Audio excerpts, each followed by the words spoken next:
जय श्री कृष्णा। श्री परशुराम जी के अवतार की कथा सुनेंगे। साक्षात ब्रह्मा जी के पुत्र राजा कुश के 4 पुत्रों में से कुशनाभ दूसरे पुत्र थे। राजा कुशनाभ ने पुत्र प्राप्ति के लिए पुत्रेष्टि यज्ञ किया, जिसके फलस्वरूप गाधी नामक परम धर्मात्मा पुत्र हुआ। राजा गाधी की एक सत्यवती नाम की कन्या थी, जो महर्षि ऋचिक को ब्याही गई थी। एक बार सत्यवती और सत्यवती की माता दोनों ने ही ऋचिक के पास पुत्र कामना से जाकर प्रार्थना की। ऋचिक ने 2 चरु सत्यवती को दिए और बताया, यह तुम्हारे लिए है और यह तुम्हारी माँ के लिए है, इनका तुम यथोचित उपयोग करना। इतना कहकर ऋचिक ऋषि चले गए। माता ने कहा, बेटी, सभी लोग अपने लिए ही सबसे अधिक गुणवान पुत्र चाहते हैं। तुम्हारे पति ने अपने पुत्र के लिए विशेष चरु बनाया होगा और मेरे लिए दूसरा चरु बनाया होगा। अतः ऐसा करो, तुम अब तुम्हारा लिए जो बनाया हुआ चरु है वह मुझे दे दो और मेरा चरु तुम ले लो, क्योंकि मेरा पुत्र तो संपूर्ण भूमंडल का पालन करेगा और तुम्हारा पुत्र तो वैसे ही ब्राह्मण कुमार होगा। उसे बल, वीर्य और संपत्ति आदि से क्या लेना देना है।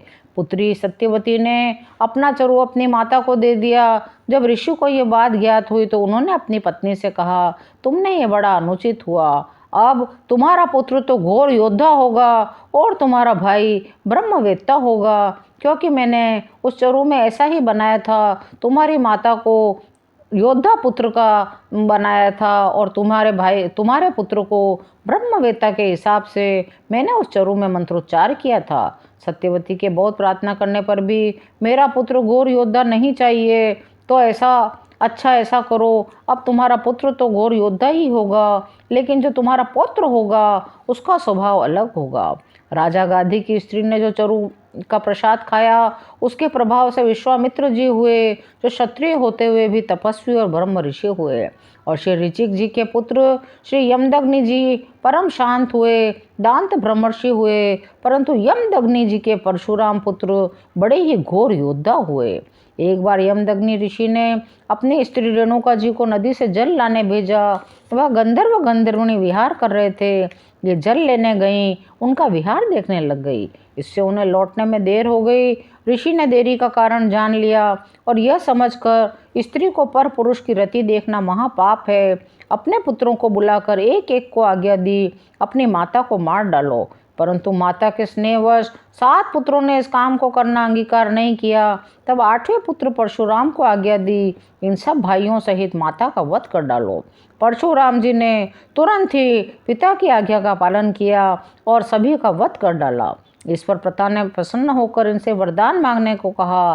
तब इन्होंने कहा, मेरे सब भाई और मेरी माँ जी उठे और इन्हें यह भी मालूम न हो कि मैंने इन्हें मारा था और हमें किसी को भी पाप का भी स्पर्श न हो। युद्ध में मेरी कोई बराबरी न कर सके, मैं दीर्घ काल तक जीवित रहूं। महातपस्वी यमदग्नि जी ने परशुराम को वे सभी वर दे दिए।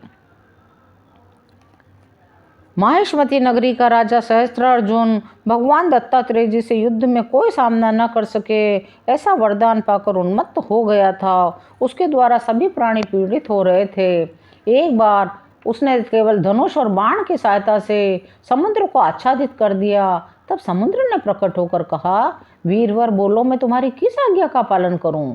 उसने कहा, यदि कहीं मेरे समान धनुर्धर वीर मौजूद हो जो युद्ध में मेरा मुकाबला कर सके, उसका पता बताओ। तब समुद्र ने कहा, महर्षि यमदग्नि जी का पुत्र परशुराम जी युद्ध में तुम्हारा अच्छा सत्कार कर सकते हैं, तुम वहीं जाओ। यह सुनकर राजा सहस्त्रबाहु ने वहीं जाने का निश्चय किया। ऋषि ने इनका यथोचित आतिथ्य सत्कार किया और उन्हें आश्चर्य हुआ कि इस वनवासी ऋषि के पास इतना ऐश्वर्य कहाँ से आया। जब सहस्त्रबाहु को पता चला यह सब इनकी गाय कामधेनु की महिमा है, उन्होंने मुनि यमदग्नि जी से उनकी गाय मांगी। न देने पर जबरदस्ती उसे छीन लिया और यमदग्नि जी के प्राण भी ले लिए। परशुराम जी उस समय घर नहीं थे। जब वे घर आए तो माता को विलाप करते पाया। तब उन्होंने पृथ्वी को निक्षत्रिय करने का संकल्प लिया। उनकी माता ने विलाप के समय 21 बार छाती पीटी थी, अतः उन्होंने 21 बार पृथ्वी को निक्षत्रिय कर दिया। 21वीं बार क्षत्रियों का नाश करके परशुराम जी ने अश्वमेध यज्ञ किया और सारी पृथ्वी कश्यप जी को दान में दे दी। पृथ्वी क्षत्रियों से कहीं रहित न हो जाए, इस अभिप्राय से कश्यप जी ने उनसे कहा, अब ये पृथ्वी हमारी हो चुकी, अब तुम दक्षिण समुद्र की ओर चले जाओ। चूंकि परशुराम जी के पूर्वजों ने भी यह संहार कार्य अनुचित है कहकर परशुराम जी को इससे निवृत्त होने का अनुरोध किया था और कश्यप जी ने भी उनसे पृथ्वी छोड़ देने को कहा था। अतः परशुराम जी दक्षिण समुद्र की ओर चले गए।